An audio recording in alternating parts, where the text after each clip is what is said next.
Man has taken to scrapyards in search of Henry Ford's steel, hopping up engines and ripping body panels off for speed. Violating the streets in the hop-ups, these crazed juveniles are known to most as delinquents, but to a small few, they are hot rodders. Join us as we dive deep into this episode of Four Banger Archives. How's it going, everybody? Welcome back to the channel. My name is Retson. Thanks for watching. I had an absolute blast filming this episode. I hope you guys love it as much as I do. I really got to sit down and learn the history of Harry Hosterman and all of the just amazing products he made for the Model A, Model B, Model T engines, as well as his own engine, the HAL 5-main block. I won't take too much of your time, so let's go ahead and get back on the video. Harry Hosterman was born in central Pennsylvania in the winter of 1894. Later, his father relocated the family to the rural countryside of West Virginia. Although he left home at an early age, Harry's life did not take off until he moved to Akron, Ohio in late 1914. There he was hired to work in the machine shop at B.F. Goodrich. The pay was inadequate to support his family, but Harry drifted through various jobs, continually honing his mechanical skills.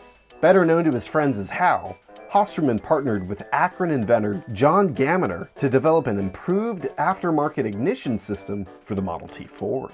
In 1920, HAL sold his share of the company to John to pursue other ventures. In 1921, HAL, his brother Suhr, and their garage business embarked on a new project. The Hosterman brothers introduced their first conversion for the Model T Ford, the HAL valve and head. The valve and head was quite unique. It featured a perimeter wall around the moving parts with enough clearance to prevent oil from spilling out, and was topped with a removable aluminum lid. The lid prominently displayed HAL in large script letters. However, due to a poorly worded contract, the brothers were forced into bankruptcy and ultimately lost control of their patent. In 1926, a much wiser HAL developed the Akron head for the Model T engine and secured a patent for it. Instead of using rocker arms, this design employed a long series of 1/4-inch diameter ball bearings, which were tightly captured in a curved set of tubes. These balls were pushed upward by the tappet, and this long row of balls then pushed down and opened the valve. A spring was positioned at the valve to push the row of balls back against the cam. Over several years, Hosterman produced about 2,000 of these heads, which he sold along with a special exhaust manifold through various distributors, including Montgomery Ward. With the release of the Model A Ford, HAL quickly set to work.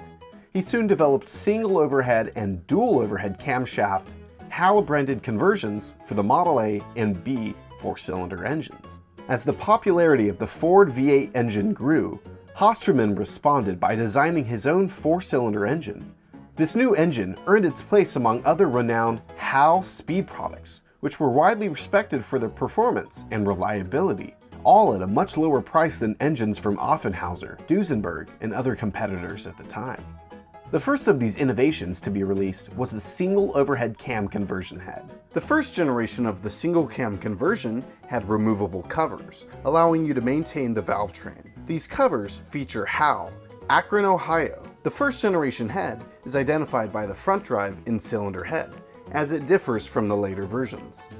While HAL initially intended it for racing, the marketing in 1930 targeted those seeking enhanced power for their stock cars. The design featured dual intake ports on both sides of the head. The passenger side could accommodate any Model A stock or accessory intake or exhaust manifold, while a special intake manifold could be mounted on the driver's side, just beneath the cam cover. HAL seemed to prefer Winfield carburetors for this conversion. The single overhead cam conversion head weighed just over 25 pounds. It was cast from chrome nickel with a camshaft housing, water pump, and intake manifold made from a high-polished aluminum alloy. The engine side provided an oil port fed by a Ford oil pump, lubricating the chain-driven camshaft and valve train with oil draining back to the side cover. Moving on to the dual overhead conversion. Most of the dual overhead HAL engines were simply Model B conversions. These conversions were produced with two different cam drive configurations. The first used a combination of gears and a double roller chain. with the water pump and magneto positioned on the driver's side of the engine. Due to its extended rearward placement, a standard starter could not be used. This chain system featured a bolt at the front of each cam cover with 4 additional bolts on the sides. The second configuration was entirely gear-driven, with 3 studs down the center of the cam covers. All dual overheads were 8-valve setups utilizing a cup system. The early dual overhead models had 2 vertical intakes located on the top of the head, but were quickly revised due to their short-lived design in the early 30s. Subsequent setups featured cross-flow designs with the intakes on the left and the exhaust on the right. Given that most HAL engines were custom-made, parts interchangeability is quite limited. Ironically, the dual overhead designed for the Model B does not fit the HAL 5 main block. Deb Snyder was the first to showcase a dual overhead HAL while driving his big car in 1932. Less than a decade later, Tony Bettenhausen drove the HAL-powered Iddings Special to second place in the Midwest AAA standings.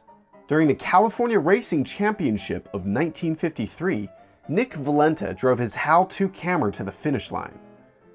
HAL created his own block, connecting rods, dry sump oil pan, and 5 main bearing crank. Although similar to Ford production blocks, these engines were designed solely for the dual overhead, featuring a block more narrow than Ford's. The water pump was located on the passenger side, parallel to the crankshaft, while the magneto was mounted at a 90-degree angle on the driver's side front, resembling the 270 Offenhauser engines of the time.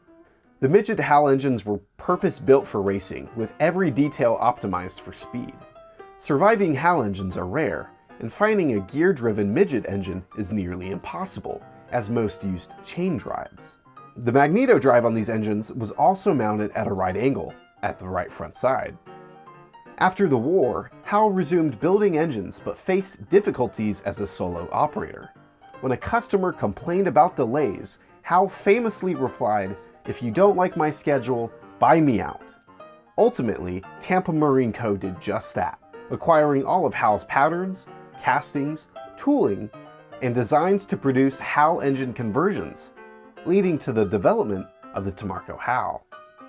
One of the employees at Tampa Marine, Jimmy Franklin, was tasked with creating missing blueprints and building a complete HAL engine. It took him about a year to finish, resulting in a full HAL engine with a dry sump system, 5 main block, 5 main crankshaft, connecting rods, gear-driven camshaft, and a transversely mounted magneto. It was equipped with 2-inch side draft Flynn carburetors for carburation, modeled after Riley's but lacking the idle circuit. Named the Tamarco HAL, this engine had a displacement of 270 cubic inches. However, by the time it was completed, the racing scene had shifted toward flathead V8s, which offered more accessible aftermarket parts. Although Tampa Marine promoted the HAL, it found no market. Over time, the focus of the company shifted, and they eventually ceased production of HAL engines. The brand's legacy remains, but the specific manufacturing operations came to an end as the industry evolved and new technologies emerged. The Tamarco HAL was eventually installed in Franklin's number 69 car, and he later founded Franklin Engineering, specializing in quick change rear ends.